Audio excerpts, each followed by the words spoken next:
We all want to just get to the part where the writing is done. But no one will read your script if it looks like this.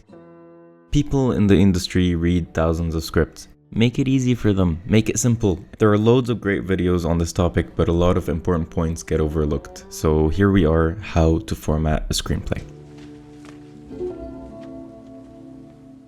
Use screenwriting software. Obviously, it simplifies things. It gives you the industry standard formatting automatically. Here's a list of some. All have different price ranges. Some are free. So I'm not affiliated with any of them. Just do your research. Find what suits you. Now, before we continue, I think there's something really important to consider, especially when we're talking about this.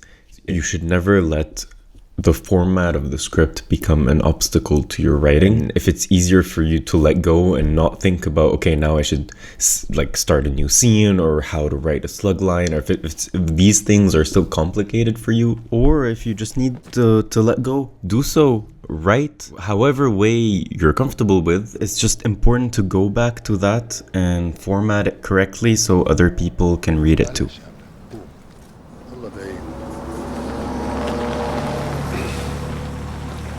Make sure to start with a title page with a good title for your film. Your name, the name of your co-writers. If it's an adaptation, mention it and add the title of the work you're adapting. Every scene starts with a slug line and it looks like this.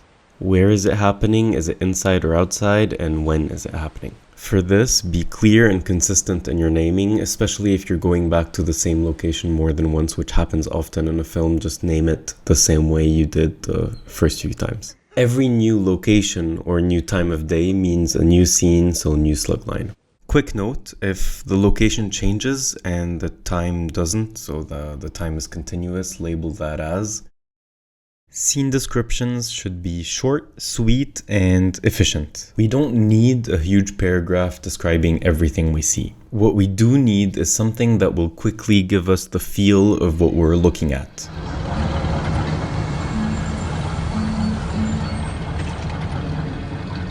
Also, when introducing a character, write their name in caps and give a quick description. If a character is narrating or otherwise talking without being present in the scene, add VO, meaning voiceover, after their name. Always write in present tense and in the third person. Now, how do we write flashbacks? There are several ways to do this. Some add flashback at the end of the slug line or label a year in the past. I don't like this because this isn't information the audience watching the film will get, unless you plan to have time titles like this. Or this. If you don't want to do that, I'd recommend writing a flashback as it will be seen, without any labeling. This is a good test whether the story can be followed and understood later down the line. I know this subject can get pretty touchy. If you want to handhold your audience, do that. If you prefer not to, that's also fine, but find your way and do it the way you think you want to do it. Okay, so now here are some things to avoid. These are very common, so just let's go through them. Most of those, they're mistakes I've made in the past, so I'm just sharing what I've learned. First of all, we see XYZ or we hear XYZ. These are useless. It brings the reader out of the script. Very simple fix, just delete them. Now, this is a very important one. Do not write thoughts, feelings, or anything we otherwise cannot see or hear in the film. I'm not talking about narration. If you have narration, fine, you do you. But we can't have thoughts in a script like this. It's not a book. Think of creative ways to show this or don't show it at all. Don't start the scene with dialogue like this. Where are we? What is going on? At least start with a line just to describe what we're seeing.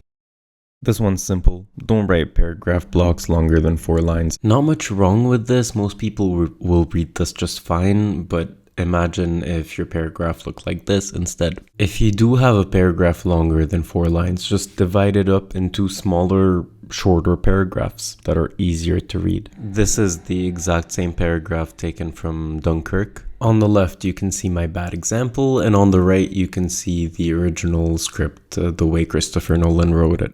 If you're not directing, avoid mentioning camera movement or placement. If it's your film, do whatever you want. And finally, avoid similarly sounding character names to avoid confusion.